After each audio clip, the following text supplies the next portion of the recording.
Can't be entirely sure on this given that it's unclear exactly how much weaker Dumbledore had become at this point. Due to consuming the drink of despair and suffering the effects of the curse placed on Marvolo Gaunt's ring, he was certainly not at anything approaching his standard condition. And it's possible that one could interpret his calling for Harry to send for Snape as his anticipating his own demise as relatively near. That said though, it's not conclusive that that's why he was asking either. Everyone present for the novel's Battle of the Astronomy Tower was cannon fodder for Dumbledore. With only one exception, no Death Eater present at the Battle of the Department or Mysteries the previous year could so much as block a solitary spell from Dumbledore.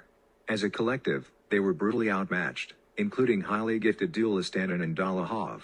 Death Eater's best duelist present for the Astronomy Tower confrontation was Corban Yaxley, but since he probably scales close to or slightly above Dolohov, he would still get effortlessly wrecked by standard condition Dumbledore. No one else present is even worth mentioning in a conversation about a duel with Dumbledore. Yaxley might be able to do something as part of a group with other top duelists, but would be fodderized fast on his own. See Shakelbolt's attempt to duel Bellatrix in Order of the Phoenix, which ended in his being on the ground screaming inside of a matter of seconds. This from someone who could contribute in a group against the Dark Lord.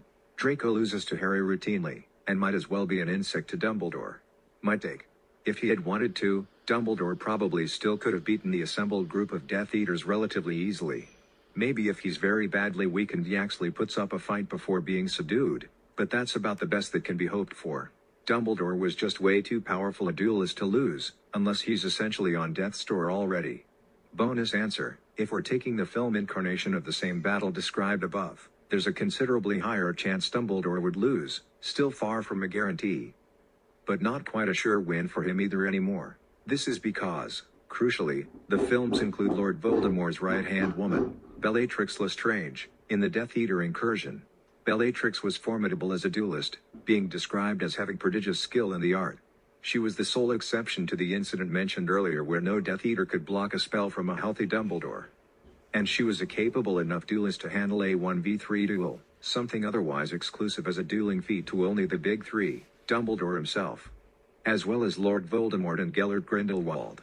She was still well below Dumbledore in terms of power, and while she could defend herself at least briefly would not be able to dream of winning against him on her own were he healthy.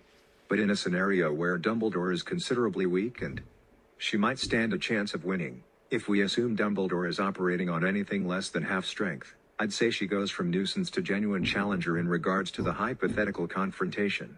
With backup, this threat becomes worse. Interestingly, this was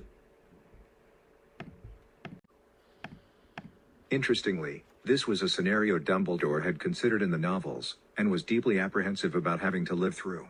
To quote him in Deathly Hallows, he suggests he fears being left at the mercy of dear Bellatrix, who likes to play with her food before she eats it. Even for Dumbledore, the idea of suffering cruciatus torture from perhaps the spell's most proficient user of all time must have been a bit anxiety-inducing and demoralizing. If the confrontation were as in the film, with Bellatrix leading, I'd say Dumbledore's ability to defeat the Death Eaters here is, though still not nothing, debatable, with the degree to which he was weaker than usual being the decisive factor once again.